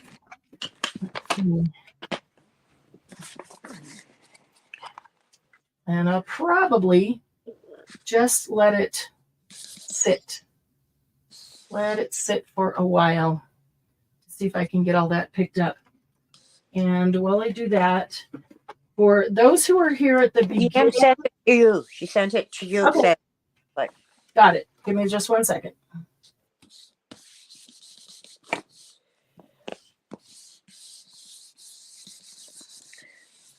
So this will have a black background with all that grungy on top of it if it picks it all up. And I'm going to let it sit for a long time. See if I can get all that.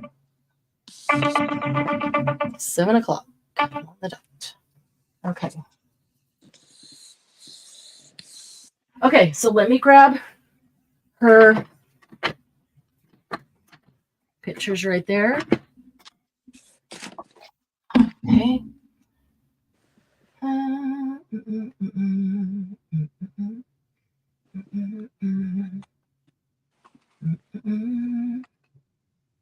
Ooh, cool. So she did Sharpie Doodle.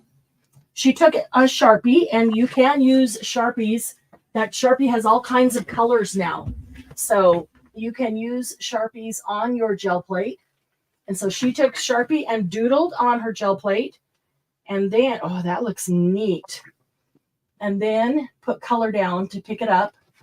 You can get a decent picture there.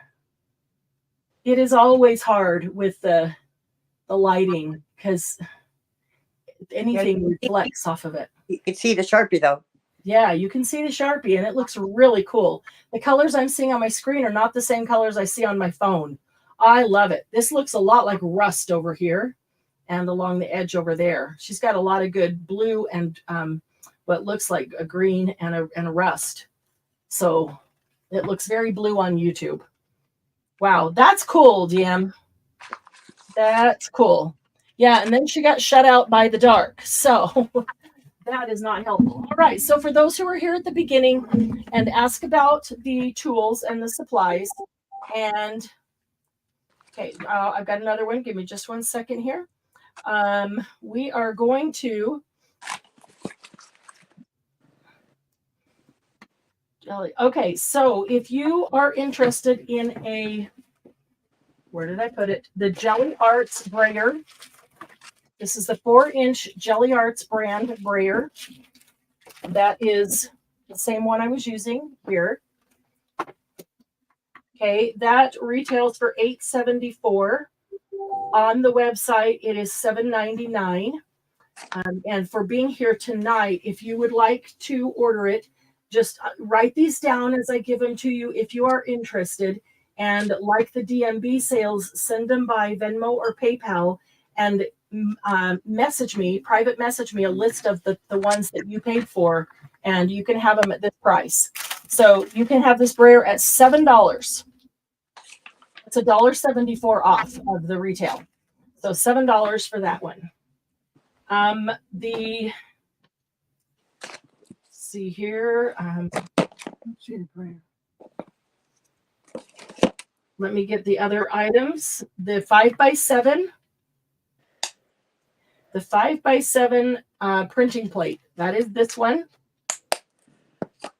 That is this one. So I bought these in bulk so I could give you a better price. So they do not come in a clamshell. And that's why you're getting such a good price on them, even on the website, but I'll give you a better price tonight. They do not have a clamshell. They do come protected on both sides of them, and you do get the instruction sheet with them that comes with the, even when they're in a clamshell. We all throw the clamshell away anyway because it's not the best way to store them. So that is retail $20.40. On the website for HPP, it is $16.20. So if you are here tonight and you want a 5x7, you may have it for $15.50. $15.50. So write that down, $15.50. And the other thing was the set of 4 minis. Sorry about the flap on the camera there. The circle, the square, the triangle, and the hexagon. The set of 4 minis. Okay, they retail at $32. On the website, they are $26.20. And if you would like them tonight, this is the deal of all deals. You may have the 4 of them for $22. That's $10 off retail.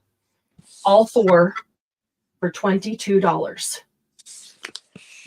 Okay, let's see. There was couple other things I told you that you'd get a discount on. One is the sink mat. Jen, you get it the same way as a Doug sale. Just go ahead and Yeah, on your list, shoot me a private message telling me which items you want, and then just send it through just like the DMB sales. Pay like the DMB sales, but you have to send me a private message or I won't know which items to pull for you. So the sink mat, I don't know that the sink mat is on the website yet because I've kind of held it out just for some special buys and we didn't get a chance to use it. We'll do it another time. We'll do this more frequently, especially if some of you get it in your hands and get a chance to play with it. You can have the sink mat for $2.50 tonight. That is what I paid for them. But it's such a good one, such a fun one. I just want to get it into your hands. So sink mat, $2.50. And this stencil, I love this stencil. This is a great one too to put on paper and spray. Amazing. I just love even just the center. It's very spirograph looking. It comes out looking really cool. This stencil you may have for $5 tonight, the 12 by 12 stencil. So let's see, what is it called? I forgot what it's called. It's a spiral flower, something like that. Call it the spiral flower stencil. I'll know which it is. It's the only one I pulled out for a deep sale tonight. So the spiral flower 12 by 12 stencil or 12-inch stencil, because it's round, you may have for $5. And I don't think I put that on the website yet. Again, I was holding that just for special occasions. Okay, so did I miss something? Those who were here at the beginning, the sink mat, the stencil, the brayer, the 5x7, the 4 minis. That stencil is also excellent with lunar paste. Oh, yes. Yes. The sink mat, not so much because it's pretty thick. No, but the stencil. Those are the ones I mentioned at the very beginning. I think those were, I don't want to put this one on top of this one. They'll come right off, but I was just thinking this black paint here before it completely dries, that I would put some of it on here.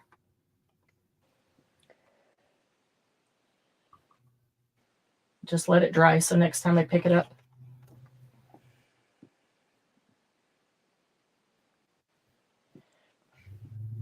It'll have some cool swirls. And this will give ghost prints right there.